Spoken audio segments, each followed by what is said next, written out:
going back to like at least my perspective, and I don't think it's fair that I say I speak for you, right? So I would love to hear your opinion after this. My opinion on this matter is I think people who identify as Muslims should be united, right? So Sunnis and Shias should be united. And I think the reasoning for that is very clear. I think Sunnis are Muslims, even though I'm Shia. I think Sunnis are Muslims. They're valid Muslims. And I think in Islam, we're obviously taught to get along with people who aren't even Muslim, right? So why wouldn't we get along with Muslims who just have a different understanding of what Islam is? And furthermore, the difference between a Sunni and Shia ultimately is a different interpretation of hadith and following different people who interpret hadith in history. It comes down to that.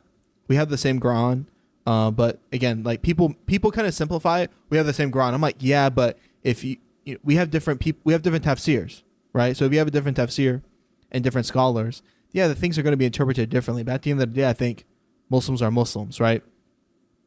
Because like if there's even disagreements amongst the actual like Sahaba, then why wouldn't there be disagreements amongst scholars? So people think that because scholars disagree, one person's wrong. It's like, is anyone here God? Like, no, right? So that's my take on the issue.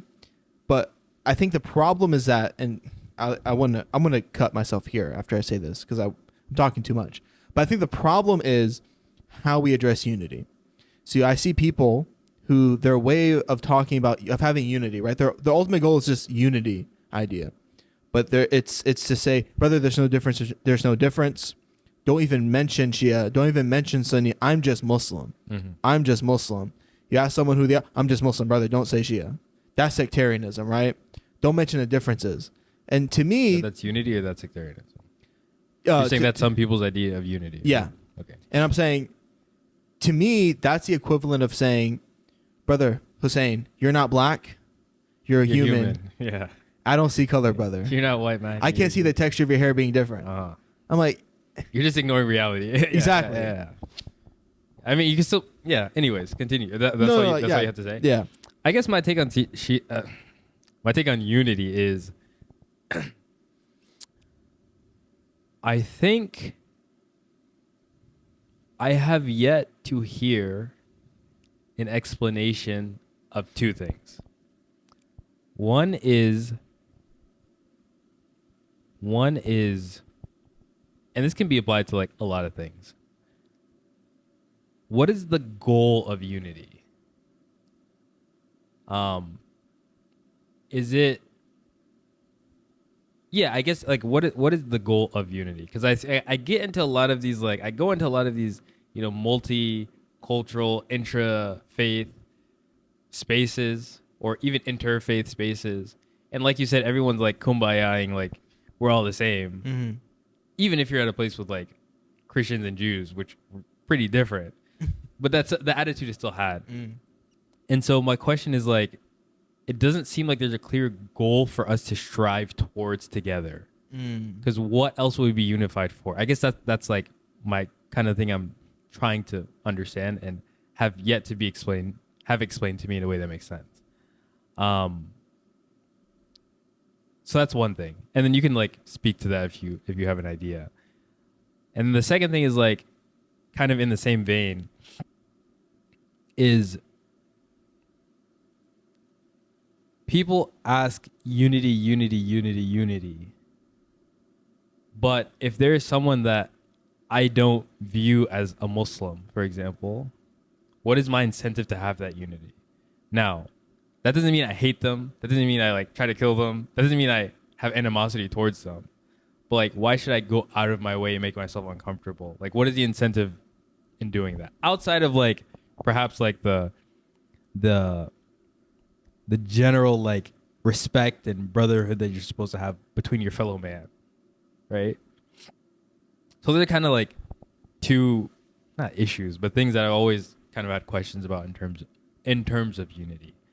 And just to give a personal example, and I said this last week as well, I don't have an urge or desire to have unity with someone from the Nation of Islam. I don't have an urge or desire to have unity with an Ahmadi. Like, and then like, I guess the second question is, how do we decide like which order of Operations. yeah, like the order of operations as far as unity is concerned, like who has most priority, and then like going all the way down, right? These are kind of questions I've just always had. This is not to say that we shouldn't pursue unity. I just want some clarity. You're just asking questions. Yeah. You're honestly being very humble just to say, I don't have an opinion. Like, you didn't give your opinion. You're asking questions. Yeah. And you're asking good questions. I don't know. I mean, I think on the first point, I have an idea. I think Yeah, say it. first, I think honestly the benefit of unity is more of, it's not a religious one. It's it's like a dunya one. Mhm. It's about like consoling power for the Muslims. Consolidating Power. Uh-huh. Thank you. What would I do without you? Like, I'd be saying stuff wrong all the time. And you're like correcting me. I'd be sounding 10 times more stupid. Consolidating, like power consolidation, I think is, to be very frank, I think that's the biggest motivation. There's always like this, there's this notion of the potential Muslim empire. People, it's very glamorous. People hold on to it. Like, people talk about, like the ancient Arab empire, or like the Turks. Right, like let's go back to like when Turkey was like a massive Muslim empire, right? It's like there's these ideas that people hold on to, and I think they're fair, right? Like, if I'm a Muslim, why wouldn't I want to see like a Muslim world in a sense? I think that's probably the biggest one, to be honest. And like, like people outside of America or the West in general, like that live in Muslim countries. Yeah. If that's like the most important thing, a lot of them will have a far less incentive even to create unity, right? I don't think so. I mean, I think it's the same thing. Like what Muslim power is there to consolidate? Our government is Muslim. For example. More like our government would get bigger if like we expand with like, with that Shia government over there. We join to one, and then we take over this Christian country. They become Muslim, and then we join here. So conquest. Yeah, it's basically conquest. I think that's like a lot of people they have in their minds. I will say. I just thought of this as you were talking. If by unity people mean like destigmatizing the other, as in like not having nasty thoughts about them, not thinking they deserve death, like all these kind of things, then yeah, I understand. Like, I think that's a worthy goal to pursue. But after that is kind of also where I have questions, because a lot of the unity spaces I've been to, no one is like these guys are with the vibe, like no one's actually, you're not dispelling anything for that group of people. So then after, dispelling those things, what's next? Because that's like the argument for like, the same thing can be said for like masajid or like communities that are all one race. And people are like, oh, we need like diversity. And the people that are in them are like, why? Why? I'm vibing. Why? And the people that are for it, one of the things they cite is like, kind of that destigmatizing. And when you live and rub shoulders with, the other, they stop being the other and just start being like a person. Like, stop being identified by that otherness though.